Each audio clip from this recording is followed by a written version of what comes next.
Good evening and welcome to Wednesday Night Live. I have my wonderful guests whom I respect so much with their viewpoint and their perspective and everything that they add every Wednesday night. And tonight's topic is going to be all about sugar, our perspectives on sugar, our understanding of sugar, all the different sugars that are out there, what it does to our body, and even how our body makes its own sugar and why. And a lot of people, this comes up in topics in many videos, in many people's discussions, is sugar, different forms and the way we use it in our body and eating too much of it. And all the foods that are out in the world are sugar, and carbohydrates turn into sugar. So we're going to get into all of that. And if you're watching right now, nobody is. I have a 0. So I don't know who. I guess I'm talking to us right now. I did put this out on Facebook and Twitter and Instagram as a hope you'll join us. Hey, Rick, I knew you would come. Thank you, sir. Hopefully we'll get some more people joining us live. So let's just go around and do the introductions first. Go ahead, Nia. We'll go according to my screen. We'll go clockwise. I am Nia from Nia's Way on YouTube, and I confess I am a sugar addict. And so I'm here to talk about, really how to get off of it and how to avoid it and how to live a life of freedom instead of being a slave to it. So thank you for having me. Yeah, very good. Yeah, I'm DC from DC's Learning to Live. I would love to say that I'm not a sugar addict, but honestly, if it's around me, it's gonna get eaten, and it's one of those things. I think that even if you've been off it for a long time, it's very easy to fall off the wagon and to sort of pick up again. It's a habit thing that it's very easy to pick up again. So there are tips and tricks that I use to stay away from it, and so hopefully we can share some light and share some advice for some people. On to Rick. Yes. Well, I'm glad I finally got this thing to work. I have the worst computer. Everything I have is old and falling apart. I had to restart 3 times, but I guess now it finally worked, so that makes it worthwhile. But if you don't know who I am, I don't know where you've been for the last 2 years. I am the tallest carnivore on YouTube and one of the longest carnivores on YouTube. Started in 1983. I've never really been addicted to anything except for beef and maybe chicken and duck and whatever else I can get my hands on, but definitely beef. So I may be the only person here that does not like anything sweet. In fact, every time that I was given something sweet as a treat as a kid, I would spit it out or I'd put it in my pocket to give to the ducks later.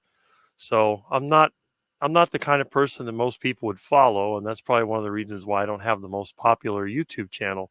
But on the other hand, I have a lot of experience, and I've actually had the pleasure of meeting people like you that have turned your life around with the carnivore diet, and I'm very happy to be here. And if anybody has any questions about any long-term carnivore subjects, feel free to ask me because I probably know.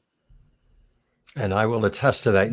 Rick has a very unique perspective on everything, and his channel is awesome. He does a little bit of everything, and it's unlike because he didn't start it as a carnivore channel, and he's just kept it that way. So that's pretty cool. So I'm John Laspina. I'm the carnivore teacher on YouTube, and I am, just like they say in Alcoholics Anonymous, hello, I'm John Laspina, and I am a sugar addict. It is true. Addiction is defined as an unhealthy relationship with a substance or an action, and you continue to do it even though it creates harm and causes bad feelings on the back end, and you have trouble stopping. That's addiction. And we can become addicted to anything or any action. It's different. Everybody's physiology, everybody's different. Some addictions that are well known are chemical addictions, like opiates. Sugar is a chemical, and many people attest that they are chemically addicted to it, just like a cocaine or an opioid. There are degrees of addiction. Withdrawal can occur with addiction. And we're here tonight to talk about our addiction, if you have an addiction. So the first question, I want to go around and get everybody's thoughts, or you could just jump in anytime. We have such few people on tonight, so it's kind of nice when we ping pong back and forth instead of just go in order. My first question for the group is, thinking back to before you were a carnivore. I know Rick. Oh, Rick's back on. Let me get him back on here. There he is. Rick is back. Thinking, but this excludes Rick's question, Rick's perspective, because all right, think back before 1983, then, Rick, or even when you were a child. But you already told us you hated sugar. Most of us, we ate Halloween candy, we ate junk, we had sugar in desserts and cakes and pies and treats and food. That's the sugar that tastes sweet to our palate. Tell me how you ate in the past and how you don't eat that today currently. In other words, how do you refrain from eating it, knowing that it's not healthy for us? And then we'll get into why it's not healthy for us. Anybody who wants to jump in, we don't have to go in order. You want? Okay. Well, I'll go. Yeah. So, I mean, I'm in my late 30s. I was born in the mid 80s. And so, that was really the time period that, the low fat thing really started to gain a lot of traction. And so, just like probably most of the people that grew up in that time, that was kind of the standard. It was, everything was low fat. And so what are you going to replace that with, right? It's going to be carbs and sugar. And I think I read somewhere that, when that whole thing transpired, that the average person's diet carbohydrate intake increased by 20%, since that time, since we started demonizing fat and saying, we need to have everything low fat. So, I grew up having a lot of whole foods, and I was lucky in that regard. Like, my mom made food at home. She always cooked, made a lot of things from scratch. And so we weren't like raised on all of the ultra processed stuff from birth, like a lot of kids may have been. However, there were times when we had that stuff, like cereals and Pop-Tarts and, toaster strudels. I remember loving those, and, cookies and, packaged things, from time to time. And so it's just something that was ubiquitous. And I think, you didn't think anything of it back then. It was like, oh yeah, everybody eats this way and this is normal. And this is, this is healthy, right? We should be basing our diet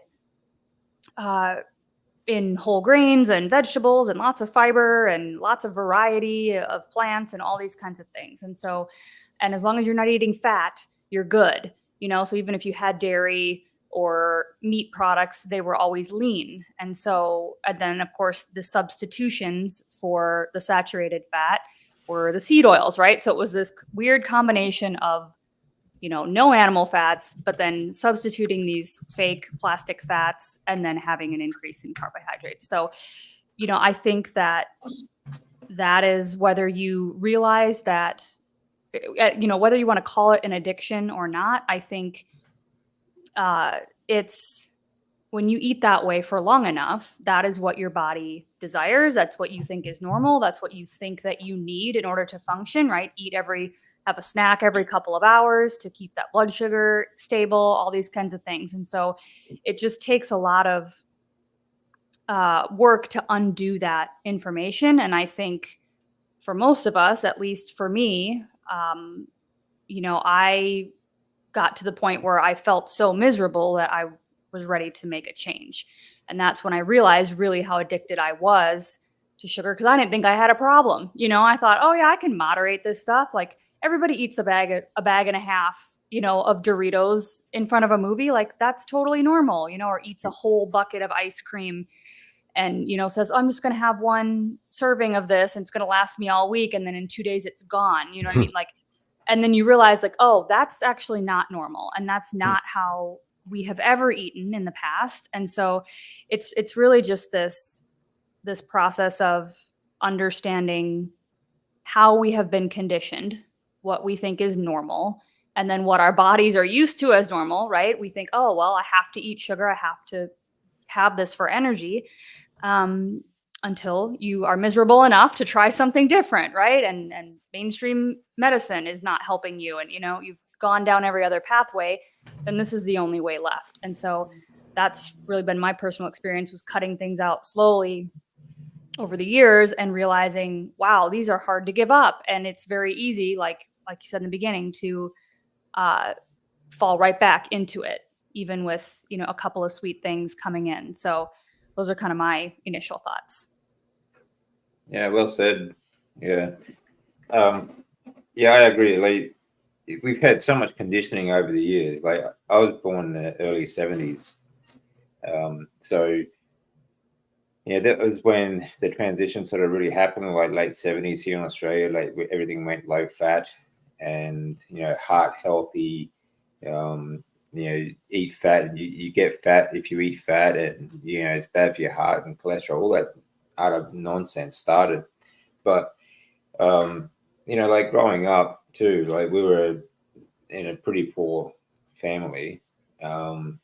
Split, parents split when I was very young, and some of the time we didn't have food in the house. The only thing we did have in the house was carbohydrates. Most of the time it was bread. Most of it was homemade bread because we couldn't afford to buy bread. And we'd have things like ketchup sandwiches would be dinner sort of thing, and it would just be like growing up. It was basically a carbohydrate-based family. Like, even when I was, my mother actually tried to make us vegetarian for a number of years as well. So there was that as well, because she thought that being vegetarian was a healthy lifestyle, because red meat was bad for you. And then, of course, like growing up, it was all about calories.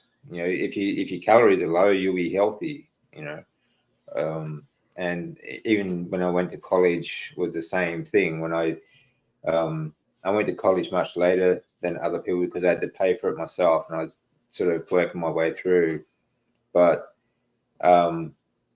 it was all about keep your calories low. If you're lean, you're healthy, and all that sort of, the fitness industry was all about, if you're lean, you're healthy and fit. So even my lecturers, my lecturers have always said, like, I don't, they would say all the time, look, it's all about calories. So it doesn't really matter what you eat, as long as you're in a calorie deficit, you're going to be, fit and healthy. But it wasn't until, it wasn't until my late 30s, when I was diagnosed actually with cancer, that I realized that, it's all BS. And I just, even until then, I was still about, because I was fit. I was very fit. And, I was much fitter than most people. I used to do a lot of things. I was doing a lot of lifting. I did triathlons. I did Ironman. I did all sorts of things. So I assumed I was healthy. And then it was years of diagnosis, years of cancer, years of treatments and everything like that. And you sort of wake up and you realize, well, it's all a lie. So, how can I get sort of, or fight this, or how can I change this? How are these changes going to affect my health, sort of thing? How can I rebuild my immune system? That sort of stuff. And then you realize that like the food industry, the fitness industry, all these industries are just that. They are industries that are geared on blaming us for the poor quality of food and poor quality of our health, because it's all about, like, in the fitness industry, if you're not lean and fit, it's your fault for not working hard enough. It's your fault for not eating a calorie deficit, right? Even though there are things that they do specifically to try and keep you keep you out of shape. For example, the foods, the highly processed foods that are very addictive, and I found them very difficult to give up. Protein powders, protein bars, and all these, pre-workout drinks and all these other supplements that you can buy, they're very, very addictive as well because they're sweet and they taste great and supposedly they're very healthy. So they're very difficult to give up. And of course, carbohydrates of any kind. I could really go on for hours about this, but there's just so much that is wrong with the way we are indoctrinated along the way, and it takes years to really come to terms with the fact that or define the information that you need to actually get out of that, and to get past those addictions. I think even now, if I started drinking protein powders and all that sort of stuff again, it'd be very difficult to give up again. So they are very addictive and very easy to pick up again. So I think it's an ongoing thing to try and keep that out of your life. That's good. I can tell you one thing. None of that stuff ever appealed to me. You remember the Frito Bandito? I am the Frito Bandito. And the Fritos corn chips, my mother would give me those. I'd eat a couple of them. I go, ugh. I'd save them for the ducks. And then they had the other one. What was it? Lay's. I bet you can't eat just one. I said, I bet you I can. Eat one, and that's like, ugh, give it to the ducks. So whenever I had lunch, if my mom gave me a bologna sandwich, I'd eat the bologna, and the rest of it would go right back in the box for the ducks. And I mean, I could eat fruit, sure. If it was something I picked from the yard, if it was fresh, it wasn't bad. Some tangerines, maybe some, I don't know, tomatoes on the sandwich. Maybe I could tolerate that, although I absolutely hate raw tomatoes. Anything sweet didn't really appeal to me. They used to have that little gum that had like a crunchy shell. I think it was called Chickles or Chiclets or something like that. Yeah. And that was popular, but I didn't really like those. There was those little things they used to give you at the restaurant, the little like mint things that they had. They're like white with little red swirls in them. And those, yeah, you suck on them a little bit and then spit it out. My mom used to try to give me Ovaltine because she thought it was healthy. And that stuff reminded me of vomit. It was absolutely awful. I mean, donuts, ugh, just the thought of them made my stomach turn. They're really cake, ugh, even worse. The only dessert that I could tolerate would be pumpkin pie, which wasn't bad, but key lime pie made me feel like throwing up. So I was never really a sugar person. And to this day, I can eat fruit, but I don't really want it. When I eat fruit, it's because I'm running low on meat and I don't want to go hungry. And it's like that with everything. Any kind of carbohydrates. Even when I was a kid, I always saw the carbohydrates as the cheap stuff and the meat as the good stuff. So if we went to the Sweeten House smorgasbord, the first thing I would do is go for the roast beef or the chicken or the fried fish or anything meaty. And then my parents would say, well, you got to eat your salad. You got to have some salad. So I'd eat a little bit of salad, stuff the rest of it in my pocket. Or, sometimes I'd take it and hide it because I always hated salad. I said, Mom, I'm not Bugs Bunny. Why do I have to eat this terrible stuff? But, when I finally got to the point where I was old enough and then I had problems. I mean, here's a picture of me when this was sometime in 1982. You can probably see the resemblance. But that's about the time that I started the carnivore diet. It was just plain old rebellion because I was so skinny and short. I was really, really frustrated. I wanted to gain weight. I wanted to get bigger so the bullies wouldn't keep picking on me. I never did get muscular and big, but boy, did I get tall. So in some ways, I think the carnivore diet really helped, but I don't have an addiction to anything. I mean, the only thing I think about when it's time for food, I think about ground beef or steak. I mean, I love steak. When I'm sleeping, the first thing I do when I wake up in the morning, I think about steak and eggs. That's the one thing that really gets me going. Other people, they got to have their coffee. They got to have their little bread things, their croissant or Danish. Like, who cares about that nonsense? But to me, steak and eggs. And then when it's lunchtime, maybe some ground beef, maybe some heart attack chicken. If I'm fortunate, maybe a delicious iguana or something that's really tasty. But, I could eat fruit, no problem, but I don't want to eat it. Sometimes I'll have fried bananas, but I don't desire it. If I make popcorn for my friends, I'll eat some of that. 2 handfuls and I'm done. So I must be a really bad example because I don't think there's any way I could get addicted to anything except steak. Now, I have to admit, if somebody gave me a bunch of high-end ribeye steaks or filet mignon, I would eat and eat and eat and eat until I'm so stuffed I can't even swallow anymore. That stuff really has an effect on me. And sometimes when I'm eating a steak, I get kind of a euphoric feeling. I feel like really good. But according to your definition, that's not addiction, because addiction would have to cause me harm. And none of this stuff causes me harm, at least that I know of, unless I have a heart attack, which who knows. But so I don't know. I guess everybody's just different, and I'm the oddball in the group. Yeah. You are unique. You are absolutely. That's why I love having you on, because your responses are from the perspective of a 40-year carnivore, and you started so long ago, and the fact that you don't like the taste of sweet things in your mouth, which is just really rare. It really is. And so that perspective is important to hear. My story, I was born in 1965. All my life, I had sugar. I grew up in an Italian American family. We had dessert after lunch and dinner. Breakfast was cereal and pastries. Sometimes we had eggs and scrapple and sausage and bacon, but most of the time it was waffles or pancakes. We always had cereal, and the sweetened cereals, Ovaltine, Quick, chocolate this, candy that, all of the sugar holidays I loved and I indulged. And I don't know why I didn't become 400 pounds. I did become overweight. I was starting to get unhealthy in my 20s. And of course, I was kind of health conscious. I was listening to all the messages out there about eat less, move more, count calories, low fat, all the wrong messages that we know now.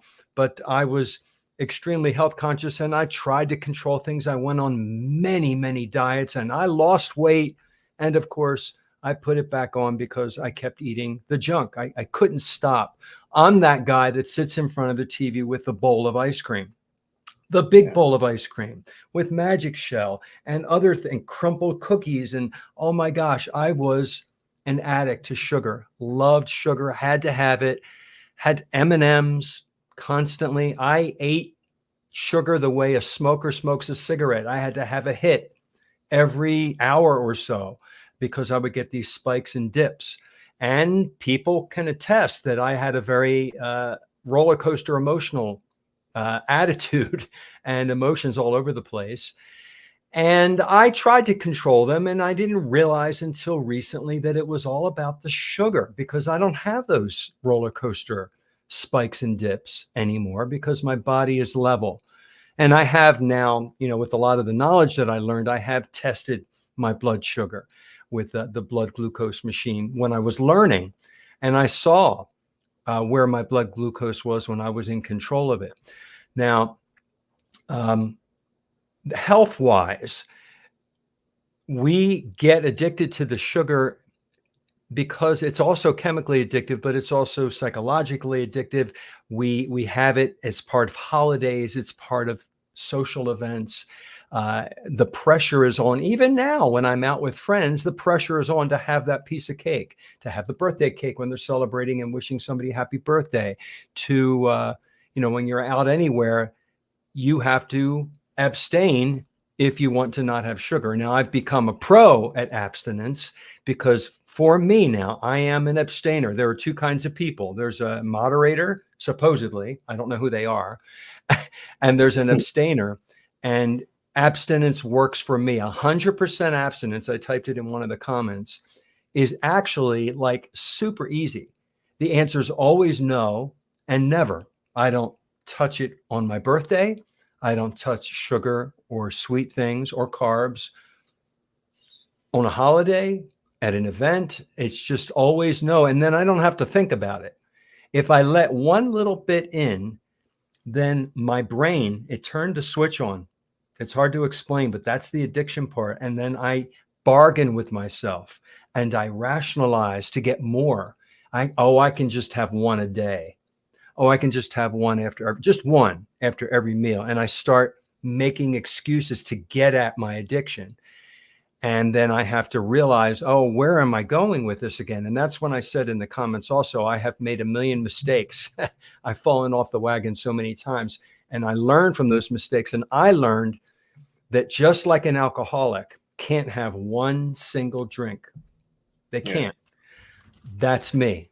I can't have any. Now, I'm going to get into another part of the conversation here, and that is sugar substitutes.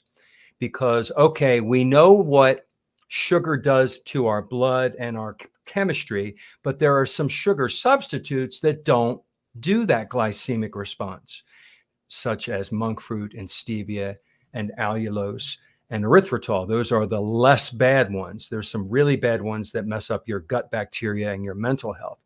So for people who are just so addicted, like heroin addicted to sugar, the way I was, they find it helpful to, like a person who's getting off of heroin, they go on methadone, they have to have something to replace it that's similar, that isn't as bad, and then slowly get off of it until you get off of it. So those particular sugar substitutes that I mentioned can be used as a tool to get to zero, to get to abstinence. And I still will bargain though there's a new thing out called allulose. It's amazing. GLP-1 effects in the gut. It doesn't do this, it doesn't do that. It's only good. Well, I tried it. And it turns that switch on, and I can't get enough of it, and I abuse it. So it's not just the chemical C6H12O6 or C12, whatever the chemical is for sucrose, H22O11. It's the taste on the palate that sends the signal to the nerve ending in the brain that is addiction, at least for me. I can only share about me. So how about sugar substitutes with you all? What is your experience with using them, your success, your failures? What are your thoughts on different sugar substitutes, since we know that sugar is addictive?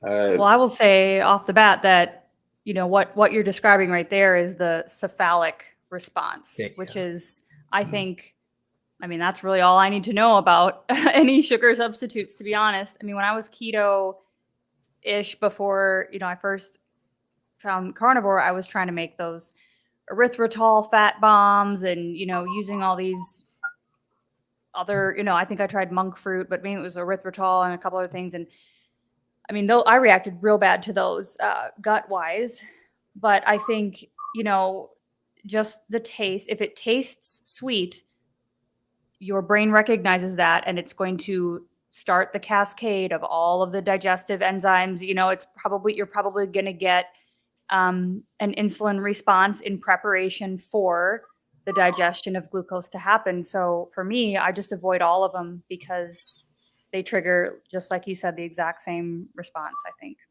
Cephalic phase insulin response. Yeah. So I have heard that happens with some people and it doesn't happen with other people. Cephalic phase. The only way to know is to test insulin, I guess. And that's not easy. The only way, you have to test it, test yourselves to see if you can do it. I stay away from sweeteners, artificial sweeteners of all kinds, mostly because a lot of these things are also petroleum based as well. Like these are manufactured chemicals again that are very high in deuterium. Okay, so whether they spike insulin or not, they're very high in deuterium, so they're going to damage your mitochondrial health anyway. But yeah, you get a dopamine response, which is going to trigger insulin for most people. But you got to remember too, like all these foods that are, they're manufactured this way for a reason. Okay, that just because they say they take out sugar and add these sweeteners in. There are a lot of scientists around the world working out the best way to keep you addicted to food, because they work for these food corporations that want you to keep buying this food, that keep them rich. Okay. And keep you sick as well, because it's all sort of down the line, but it all comes down to, you've been dependent on these people. But I mean, there's a lot working against you when you go for these. You try and substitute. I would say that sugar is probably a better, like a more natural sort of thing than these artificial sweeteners and things like that. But again, it's still feeding the addiction. Whether you give up sugar or not, and you go to these artificial sweeteners because of that addiction sort of thing. Like you said, it's good if it's a tool that you use to get off of sugar temporarily. That's great, but this again can just replace the addiction. So you're going from sugar to from one thing to another, and then they just think, okay, I'm fine as long as I don't eat the sugar. This is good, and they stay with that. So you have to be careful about whether you're going to use it as a tool to get off of your addiction, or you're going to just swap one addiction for another one. But these things are highly addictive. That's what these scientists are working to keep you addicted to this stuff. So I think just when it comes to sugar, when it comes to dietary changes, I think you should do it over time if you can. But I don't like the idea of replacing one for another. I agree. Yeah. Yeah, it's kind of interesting. Why would you want to make something sweet in the first place? When you look at it from my perspective, it just ruins your food. I mean, what are you going to do with it? You're going to put artificial sweetener on your steak. You're going to put it on your chicken, your shrimp, your iguana. I mean, that doesn't sound very appealing at all. Now, if you're going to be eating the standard American diet, I guess people love to drink sodas, and they love to eat all kinds of desserts and donuts and cookies and all the other duck food that everybody likes. I could see where they would do that. But for me, I don't know. When I took care of my mother, I always had to give her something sweet. She wanted her coffee, but she wanted a creamer. Of course, she didn't want the real cream. I had to put that artificial crap in there. And then the stevia or the monk fruit or whatever. I used to joke. I said, why do I need a monk fruit? I'm already a monk practically. I don't do anything, I'm pretty much, I have short hair and I dress somewhat normal, but I guess, but it seems weird because, as you said, this is all synthetic chemicals. That's like saccharin. It was actually, somebody was experimenting with coal tar derivatives and tasted it, and it tasted sweet. And they go, oh, we can make a artificial sweetener out of that.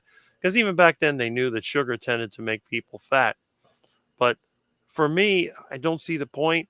And other people I know, if they ask me, I say, look, why would you want to eat something that tastes sweet? Because what's going to end up happening is you're going to get a taste for the original stuff.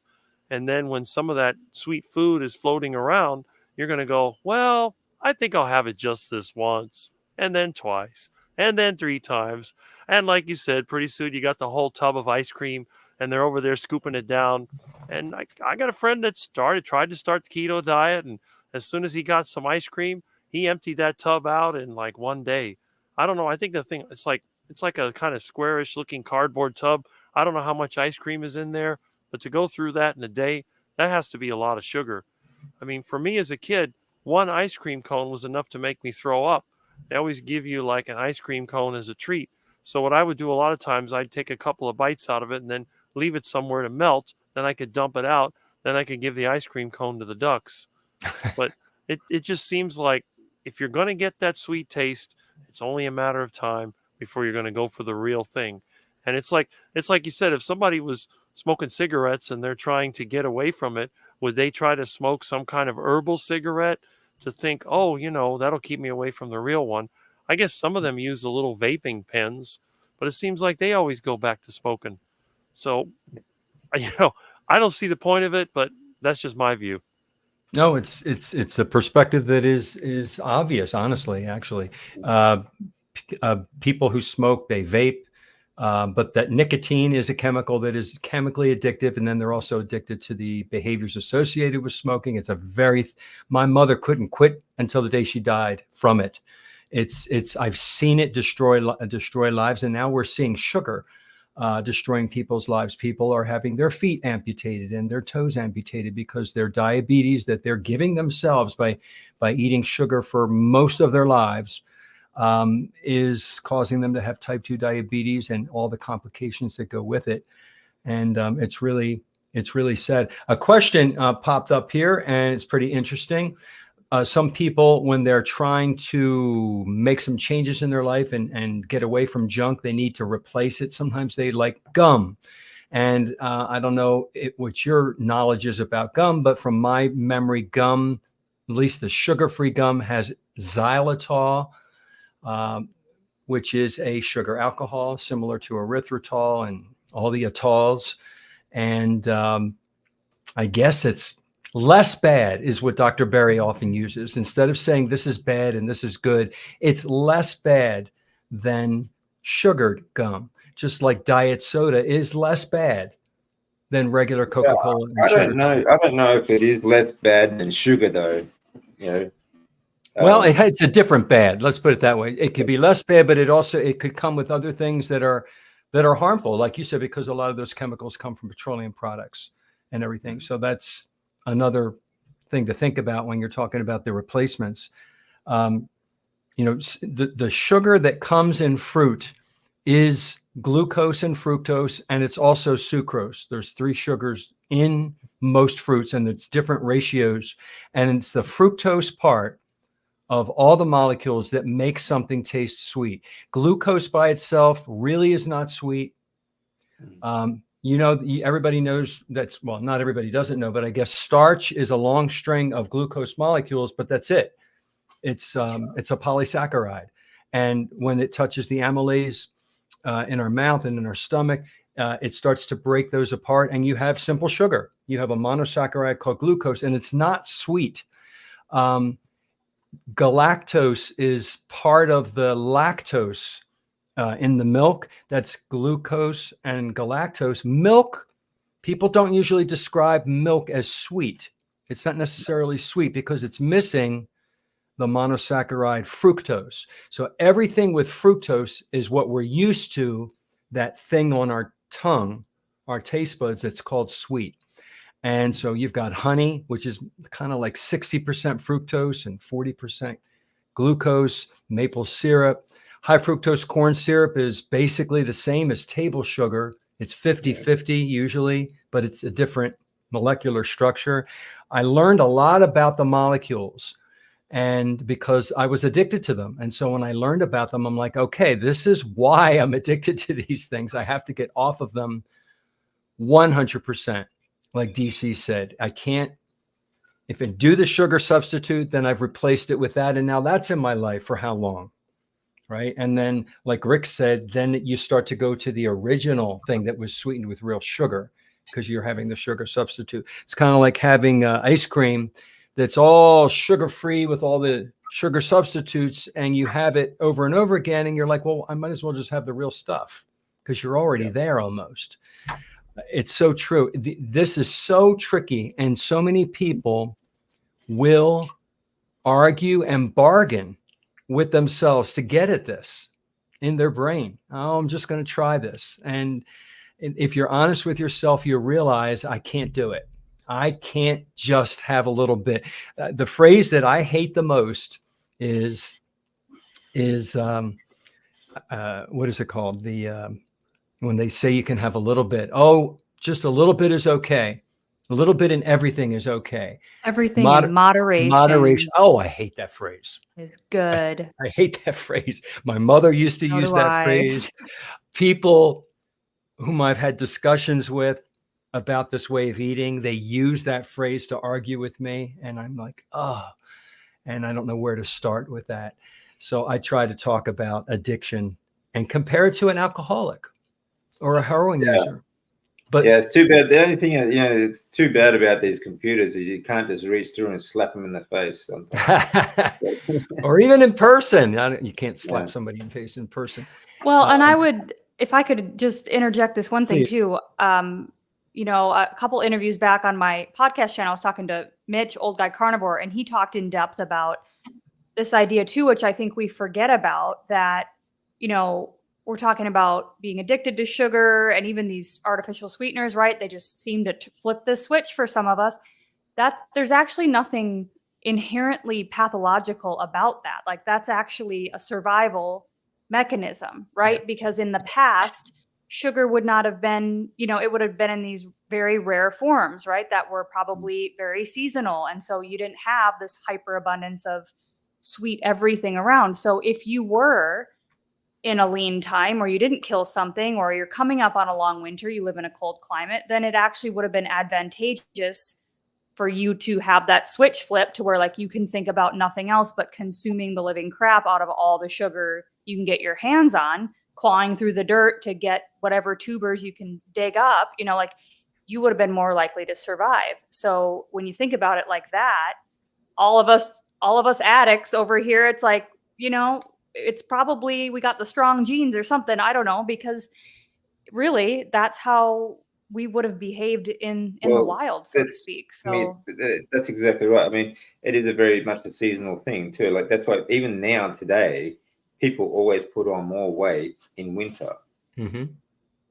because the heat's lower, the sun's lower, all these sorts of things, being outside less and things like that. But we were naturally born to store more fat through the winter to get us through those lean periods where we couldn't go out hunting and things like that, foraging.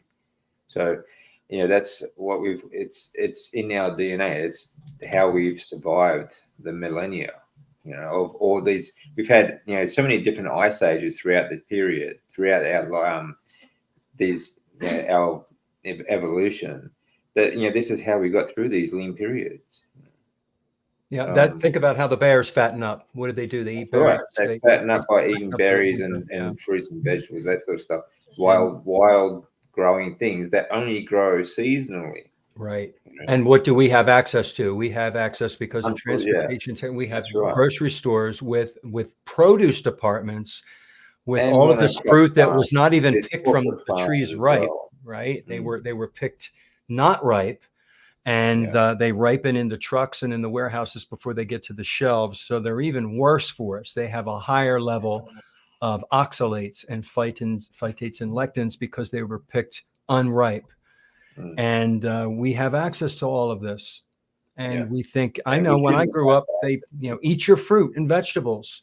So many servings of fruits and vegetables, you have to have them. And that myth, along with the cholesterol myth and the low fat myth, is and the eat less, move more. It's so strong out there today. Even today, television commercials, they still sell the capsules for the fruit and vegetable powder capsules because they're selling that obviously to keep they're feeding off of that myth, and people just believe it. It's so hard to break through. And I wish I had the time to create a class, just take a senior class on nutrition. Because when I first started eating properly, it was like I went to school and I learned what macronutrients were. I didn't know that there were 3 major macronutrients, and then there's all these micronutrients, and that's all you needed, and that carbohydrates are not essential and sugar is not essential because our liver makes just the amount that we need. That was never taught anywhere. And I think a lot of the doctors are not taught that in medical school.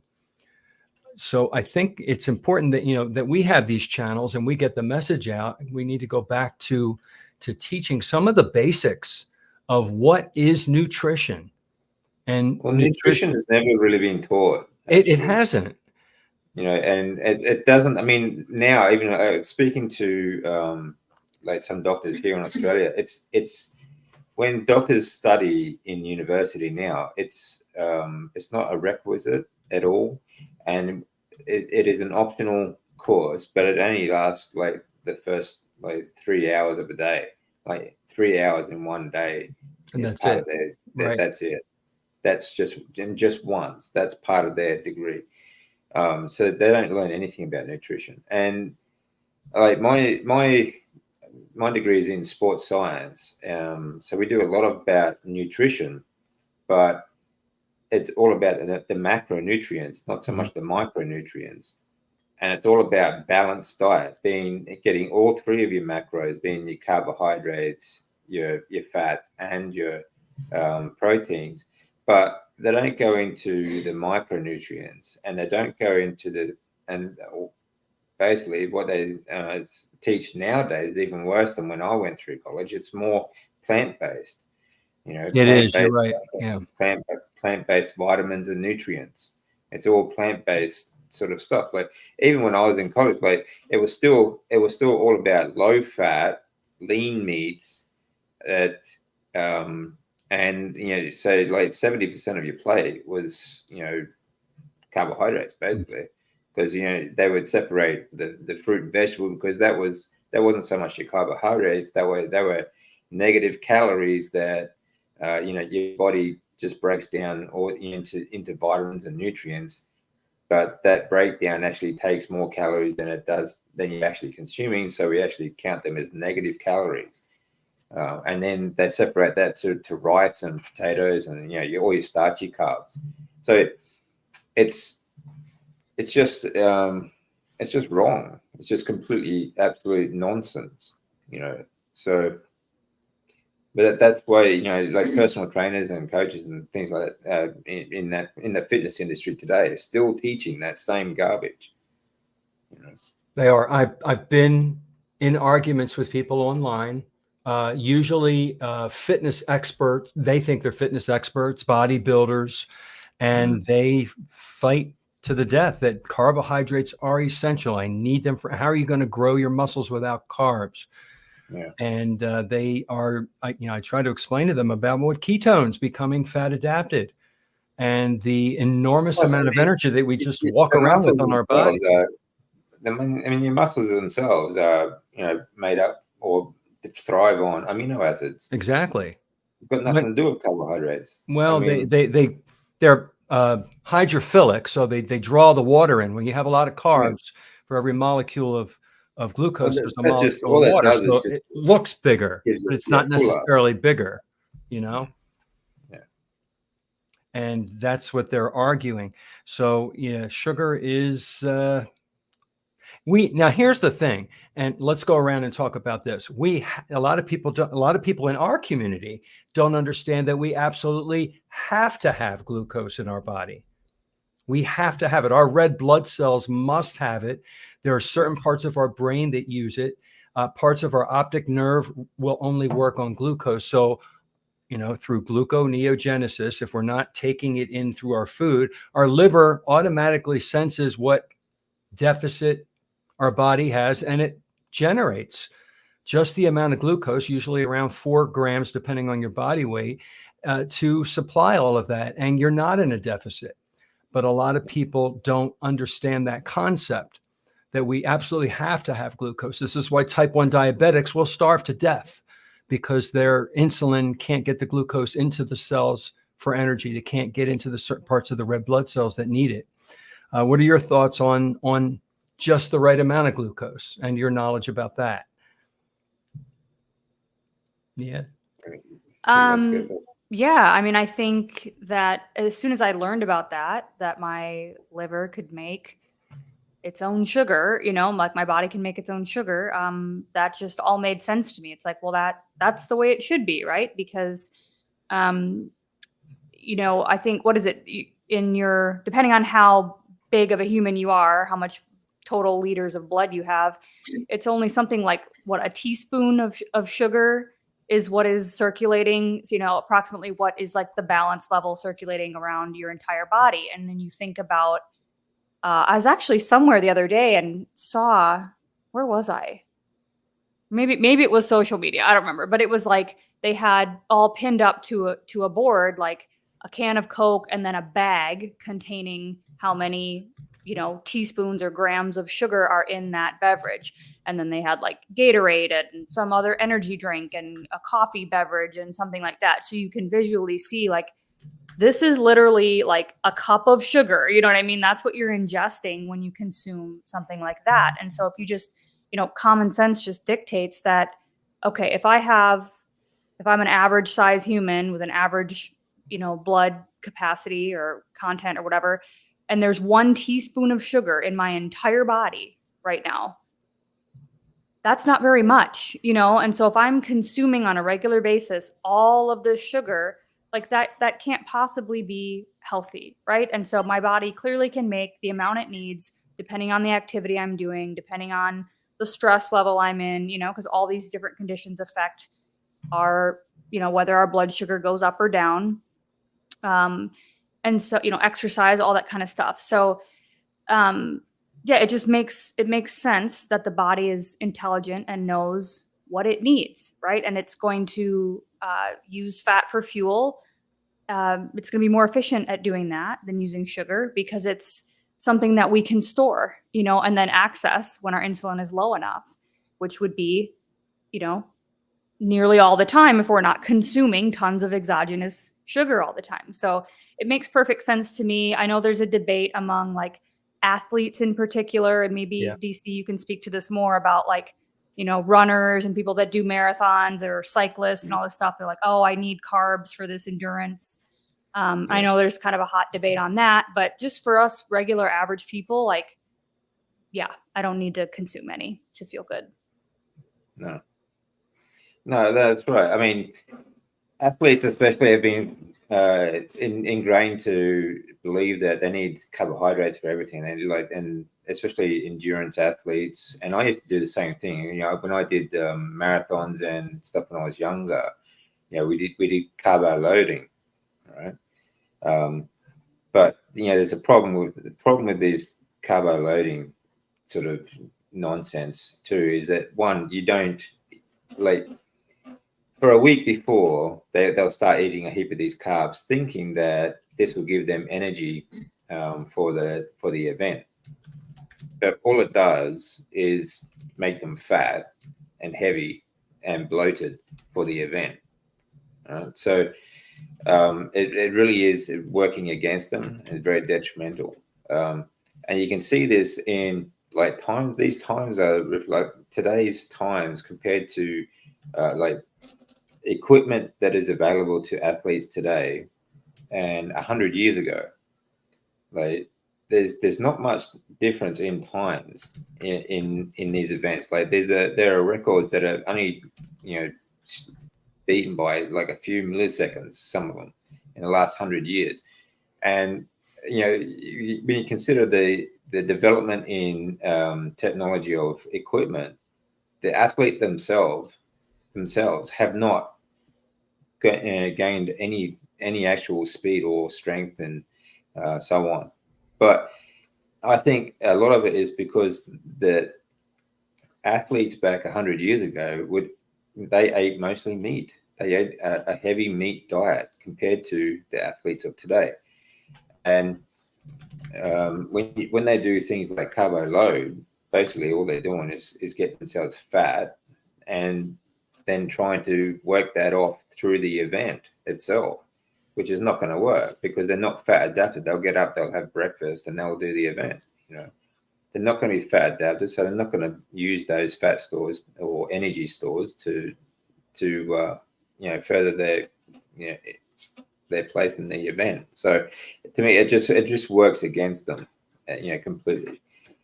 But like you said, we have. Our body, our liver produces enough glucose for whatever situation we are in. If we are fat adapted, we're going to use those fat stores. You don't need to. Recently, there was a young guy who did 5 marathons in 5 days, fasted. Bart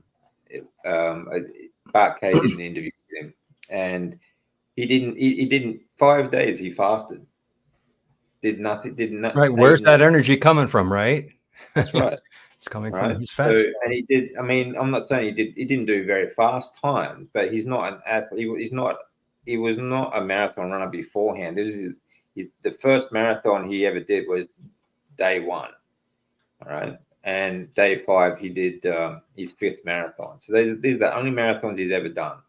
All right. Your body knows exactly what it needs, when it needs it, for whatever occasion, what it really needs. Like when you think about hunters and gatherers, right? They'd go out faster, try and bring down an animal for a meal, sort of thing. They didn't carbo load beforehand to go out hunting. Right? Their body will produce the amount of glucose that it needs for any given moment throughout the day. It's the same as cholesterol, that the liver does all the work. And I mean, that's what it's for. It's designed, I mean, it's the largest organ of the lymphatic system. It's designed to absorb fat and use that fat to give our body what it may need for any given moment, whether it be cholesterol or let me see, hang on a second, my camera is just gone. Whether it be cholesterol or glucose. So, damn it. Mm-hmm. Well, you know what? I'm not. Huh? Oh, I'm not athletic. I never work out, but I do a lot of physical work, dig ditches and, climb trees and once in a while chase an iguana or whatever. So I'm always on the move. So the question is, since I'm only eating meat and eggs and a little bit of dairy, I don't eat any carbohydrates. Where's the energy coming from? How can I outwork 20-somethings on the job? It doesn't make sense. Why, despite being skinny, am I one of the strongest people that I work with? I'm the only one that doesn't have back trouble. I'm one of the ones that can pick up the heaviest toolbox and not even think about it. And I do this all day and I never snack. So if glucose was so important, why am I doing what I do? And I didn't know until a few years ago about this ability of your body to make blood sugar and so on. I just naturally assumed, erroneously, everyone told me calories are calories. So I figured if I eat enough fat and meat, then I got plenty of energy. Well, we know that calories are just sort of an approximation. But from what I've been able to tell in my own experience, the energy that you get from the fat and protein, and the beauty of the protein is it's not only an energy source, but it's also a building material. I mean, it's like you could build a house out of wood and you can cook your dinner with wood. I guess it's almost the same thing. And when it comes to fat also has it has the so-called fatty acids, which are basically just molecules with available hydrogen that you can use. And there's different fatty acids that are present in different fats, and those can be used as building blocks. Your body can use those to make hormones. So you have a lot of stuff to work with. And with glucose, really, what do you have? You have a carbon-based molecule that you can oxidize to get some kind of energy. But as far as I'm aware of, you can't really use glucose to make hormones, and you can't use it as a building block for protein. So what do you do if you eat too much of it? Well, it's like you drink too much water, you'll drown. So if you take so much sugar, your body has to do something with it. It either has to urinate it out or it has to stick it somewhere. Otherwise, it's going to go into the blood and just destroy everything. So that's why people have all these fat deposits. And then if they keep grazing all day, they'll never use it. I tell everybody that their body is like the typical refrigerator. If you go in my refrigerator, you'll never find anything that's gone bad. But everybody else, they buy food, they buy fruits and vegetables when it's on sale. They stuff it in the refrigerator. It gets pushed to the back. Pretty soon, you can't even open the door on it. But then when you go to access it, you can't get to it because it's so packed. So they only end up just buying more and eating it. And eventually, they have to throw it all out because it all went bad. So to me, it seems like the same thing with the human body. You keep loading it up with all these carbohydrates. They get stored in body fat. And then your body won't even access it because it just knows that more and more is coming in. So it seems like it's more important for it to just stick it somewhere. Whereas if you had protein and fats, now you have an easily available energy source. It's like my refrigerator. I open the refrigerator and there's always something good to eat. If something's going to be in there too long, I stick it in the freezer. But I never overfill it. I only buy what I need. So that's the way I see it. I don't know why people believe that you have to. Huh? It's a great analogy. It is. It's a great comparison, and I thanks a lot for that. I'm going to use that in my teaching, Rick. Good. That is such a good example. I think who's the I'm drawing blanks tonight. Who's the Asian doctor who's a nephrologist who's the fasting doctor? Yeah, Jason Fung. I'm drawing all these blanks. He uses a similar analogy to the freezer in your garage, the freezer in your your kitchen and then the refrigerator in your kitchen and storing the different things and comparing it to the different macronutrients on your body. But you did it in a different way, Rick, and it really is a good explanation. It's a good way to explain that to somebody. And then as the teacher, I would go into de novo lipogenesis, which is what the process is that you're talking about. The body turns the excess sugar into fat and stores it for future time of famine, for future use. And what we don't have a lot of time to talk about on here is that, if we have too much sugar in the body and it doesn't get stored, then it glycates. It sticks onto things and damages things. And that's where we get, our A1C goes up. That's the glycation of the hemoglobin. And then other things are getting glycated in your body. There's where diabetes takes into effect, and it affects your organs and everything. So I know we're getting at the top of the hour, and I wanted to do one more question here. Does anybody know why dogs and cats didn't get metabolic syndrome, chronic ailments 100 years ago? I think we all know the answer to that, but because they ate their species-specific food back then, right? And now we're feeding them kibble, which is crap. But does anybody here on the panel know who the commercial pet food companies, like how did that all get started? I know there's a whole, I think it started around World War II or World War I. Does anybody know? Not offhand, but I think basically the same people that own the cereal companies and things like that as well. I think you're right. But I think it started as an excess of something from one of the wars. So I'd have to look into that aid because our ChatGPT says Mars and Nestle. Oh. Yeah. And Colgate, Palmolive, General Mills. Wow. J.M. Smucker of Smuckers. Well, basically, like any like food industry, everything that is produced by the food industry, like there's basically only 5 or 6 companies that own it all. You're right. You've seen that big diagram where it branches out into all the little ones. Yeah. I mean, they own everything. All right. So there's like 2 that own pretty much all brands you've ever heard of. Yeah. Well, if you look at what's been going on, everything's merging. All these little companies are all merging and getting, and so they have all their tentacles out, and one company owns all these sub companies, which own all the sub companies, and they're all connected. Yeah. And it's a big food, just like big pharma. It's gigantic, and it's trillions of dollars in that industry, and they have a powerful, Mussolini said it perfectly once. He said the cooperation or the